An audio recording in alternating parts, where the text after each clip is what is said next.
Natural hair colour కోసం చూస్తున్నారా? అయితే Anoos henna and black expert వాడండి.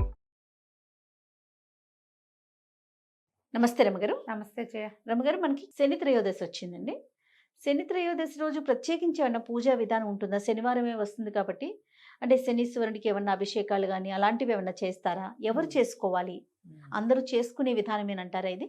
అందరూ అంటే అలా కాదు జయ. ఇవి కొన్ని ప్రత్యేక దినాల గురించి చెప్పుకుంటాం కదా మనం. త్రయోదశి విశేషం, శనివారము విశేషమే. ఈ రెండు కలిసి వచ్చినప్పుడు ఎవరికైతే జాతకాల్లో గ్రహం తాలూకు శని దోషం కానీ, అంతర్దశల్లో విదశల్లో ఎక్కడైనా శని గ్రహం తాలూకు ఆయన నీచంలో పడ్డము, ఉచ్చంలో పడ్డము లెక్కలు ఉంటాయి. అవును. ఇవి ఆ తర్వాత ఏమో ఏదో నా అర్ధాష్టమ శని, తర్వాత మనం ఇది చెప్పుకుంటాం కదా, 7 సంవత్సరాలు ఉండే సాడే సాతి అంటుంటారు. అలాంటి శని దశలు ఉన్నప్పుడు వీళ్ళు ఖచ్చితంగా ఈ రోజున గనక ఏదైనా చేసుకుంటే, శని మామూలుగా శని అనగానే ఏంటంటే అదేమిటో బ్యాడ్ వర్డ్ కాదు, మెల్లిగా వెళ్ళేది అని అర్థం. స్లోగా వెళ్తుంది. శని దశలు శని గ్రహము మిగిలిన అన్ని గ్రహాల కంటే నిదానమైన నడక గలవాడు. ఓకే. రోజులు గడవు శనితోటి, అది ప్రాబ్లం అనమాట.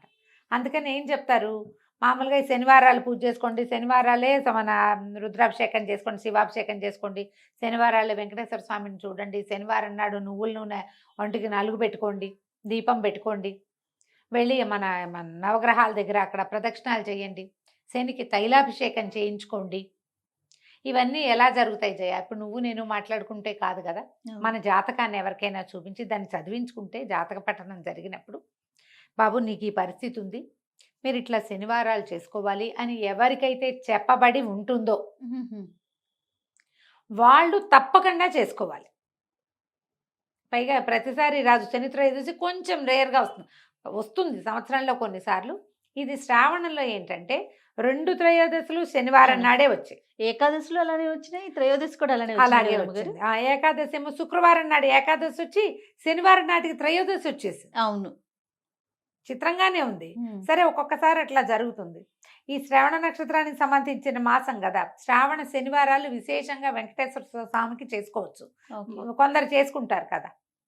శనికి ఏదైనా సమస్యలు ఉన్నవాళ్ళు జాతకపరంగా ఒక్క మాట చూపించుకుని ఉన్నది, అలాంటి సమస్య ఏదైనా ఉంది అంటే కనుక విశేషమైన కాలంగా తిని చెప్తారు. ఓకే. దేవాలయానికి వెళ్ళటం, శనికి తైలాభిషేకం అవి చేస్తారు. నవగ్రహాల్లో శనీశ్వరుడు ఉంటాడు కదా, ఆ శనీశ్వరుడికి ఇట్లా అభిషేకం చేస్తారు, తైలాభిషేకం చేస్తారు. చిన్నటి నల్ల గుడ్డల్లో నువ్వులు పోసి మూట కట్టి దాన్నే దీపంగా వెలిగిస్తారు. 19 ఎన్నో ప్రదక్షిణాలు ఉంటాయి, 19 ప్రదక్షిణాలు చేయమంటారు. ఇవన్నీ లెక్క పెట్టుకుని 17, 19 లెక్కలు ఉంటాయి. ఈ లెక్క ప్రకారం ఈ గ్రహానికి ఇది నీలాంజన సమాభాసం రవిపుత్రం యమాగ్రజం ఛాయామార్తాండ సంభూతం తం నమామి శనైశ్చరం. ఇంతది చిన్న శ్లోకం. ఈ శ్లోకాన్ని చదువుకుంటూ ఈ దేవాలయంలో ప్రదక్షిణ చేసుకోవచ్చు. మేము అభిషేకాలు అవి చేయలేమండి, అంత శక్తి లేదు, సమయం లేదు, కుదరదు, ఆసక్తి లేదు, అంటే అంత పెద్దవి చేయాలని లేదు అన్నవాళ్ళు ఈ ఒక్క శ్లోకం నేర్చుకోండి. శనివారం నాడు ఎక్కువ సార్లు జపిస్తే మంచిది. ఈ శని త్రయోదశి నాడు దారిలో ఆఫీస్కి వెళ్ళే దారిలో, కాలేజీకి వెళ్ళే దారిలో ఉన్న శివాలయంలో తప్పకుండా నవగ్రహ ప్రతిష్టలు కనపడతాయి. నవగ్రహాల చుట్టూతా ప్రదక్షిణ చేసుకోండి ఈ శ్లోకం చదువుకుంటూ. మీకున్న దశల్లో ఉన్న ఇబ్బందులు, దశల వల్ల జాతకంలో వచ్చే ఇబ్బంది, జీవితంలో మీరు ఎదుర్కొంటున్న సమస్యలు కొంత, అంటే తొందరగా గడవని ప్రాబ్లమ్స్ ఏమో గబగబా గడిచెళ్తాయి.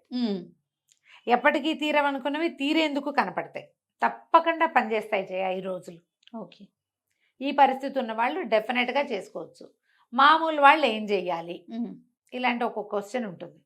ఇప్పుడు మనకి ఇది శ్రావణ శనివారం కాబట్టి మనం వెంకటేశ్వర ఆరాధన, విష్ణు ఆరాధన చేస్తాము. విష్ణువాలయానికి వెళ్ళినా మీకు మంచిదే, శివాలయానికి కూడా వెళ్తే ఇంకా మంచిది, ఇంకా మంచిది. శివాలయానికి వెళ్ళి మనం కూడా ఒక 3 ప్రదక్షిణాలు చేసుకోవచ్చు. మామూలు వాళ్ళు కూడా అందరూ చేయొచ్చు. ఒట్టిగా చేయకూడదు, శని దృష్టి మన మీద పడితే అలా ఉండదు. ఆయన దృష్టి మీద పడితే మనకేం అవ్వదు. జాతక రీత్యా వచ్చేవే వస్తాయి తప్పిస్తే ఆయన చూస్తేనో ముట్టుకుంటేనో మనకి ఏదైనా వస్తుందని అనుకోవద్దు. అన్ని గ్రహాలతో పాటు ఆయన కూడా ఒకడు. తనకు అవసరం లేని చోటుకి వెళ్ళడు, తన పని ఉన్న చోటుకే వెళ్తాడు ఆయన. మనకు అలా భయపడద్దు, చేయకూడదు అలా ఏం ఉండదు. అవును, పెద్దవాళ్ళు చాలా మంది చెప్తారు ఆ మాట, అసలు అంత అనుమానం ఏం అక్కర్లేదు. ఈ రోజున ఏం చేయొచ్చు, నువ్వులతోటి చేసిన పదార్థాలు ఏమైనా ఎవరికైనా పెట్టుకోవచ్చు, మనం భక్షించవచ్చు. ఇంట్లో ఏదైనా కాస్త నువ్వుల నూనెతోటి దీపారాధన చేసుకోవటం, ఒంటికి నువ్వుల నూనె నలిచి రాసుకుని అభ్యంగనం చేయొచ్చు. తలకి ఒంటికి రాసుకోవాలి. మేము 100% శనివారం నువ్వుల నూనె రాసుకుంటాను నేను, మానకండా. అది ఎప్పటి నుంచో అట్లా అలవాటు, అదే పందా. దీనివల్ల ఏంటంటే కొంత మనకు కూడా ఒంటికి బద్ధకము అవి పోతాయి. ఓకే. స్లోగా నడుస్తున్నది కొంచెం స్పీడప్ అవుతుంది. ఒకవేళ మీకు ఏదైనా మీ పరిస్థితుల దృష్ట్యా అనుమానంగా, భయంగా అలా ఉంటే గనక, ఆందోళనగా ఉంటే ఎవరితోటైనా మీ బర్త్ టైము, ప్లేసు చెప్పి జాతకం చూపించుకోండి. ఉన్నప్పుడు ఇలా 2 ఒకే నెలలో, అది కూడా పవిత్ర శ్రావణ మాసంలో వచ్చినాయి కాబట్టి త్రయోదశులు, మంచి ఫలితం లభించడానికి అవకాశం ఉంది. సమయం ఉంది కాబట్టి ముందే ఈ జాతకం సంగతి పరిష్కరించుకుని అవసరమైనవి, అవకాశం ఉన్నవి జరిపించుకుంటే మంచిది. రమ్మగారు, ఇప్పుడు ఈ గ్రహ దశలు ఉన్నవారు మాత్రమే నూనె రాసుకొని ఇట్లా స్నానం అది చేయాలంటారా, లేకపోతే మామూలు అందరూ చేయొచ్చా? ఎవరికైనా మంచిదే చేయాలి, ఎవరికైనా మంచిదే. మామూలు వాళ్ళు కూడా, మనం అందరం కూడా ఈ సాటర్డేలోనే ఆ లక్షణం ఉంటుంది.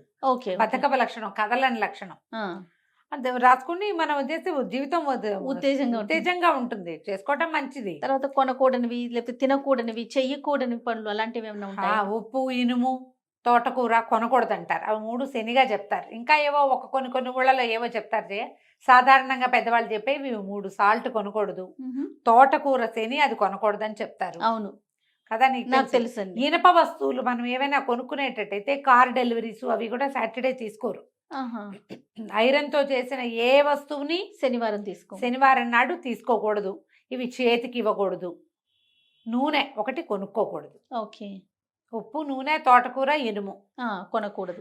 ఆయిల్స్ శనివారం నాడు కొనకూడదు. పనిమాల మనం సమస్యలు తెచ్చుకున్నట్టు అవుతుందంటారు. దీనివల్ల శని వచ్చేస్తాడని, దూకుతాడని అట్లా కాదు, కానీ అది ఆయనకి సంబంధించింది. శని వస్తే కొంచెం అయితే శని వచ్చేటప్పుడు వచ్చాక ఇబ్బంది, కానీ వెళ్ళేటప్పుడు మంచి చేసిపోతాడని చెప్తారు శాస్త్రం. పల్లెటూళ్ళలో చెప్పుకునే మాటలే. జ్యోతిష్ పండితులు ఎవరైనా అయితే ఇంకా ఎలాబరేటెడ్ గా చెప్తారు. కానీ మనకి ఇలా చేసుకుంటే, ఈ పద్ధతి ప్రకారం మనం రెగ్యులర్ దైనందినంలో మనం కొన్ని విషయాలు పాటిస్తాం కదా జయ. బుధవారము, శనివారమే తలంటి పోసుకోవాలి, ఇది లెక్కే కదా. బుధవారం నాడు పెసలు, గురువారం నాడు శనగలు తినాలి, ఇది కూడా లెక్కే కదా.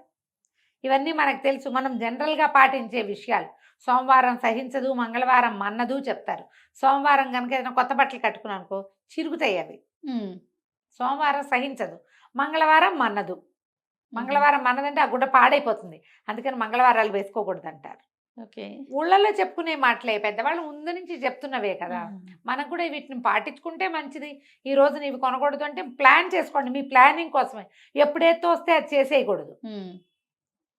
ఏదైనా కొనడానికి ఒక ప్లానింగ్ కావాలా, ఖచ్చితంగా. దానికి నీకు ఫోకస్ కావాలా, ఓ లిస్ట్ కావాలా, దానికి నువ్వు ఎంత బాగుండాలి, ఆర్గనైజ్డ్గా ఉండాలి.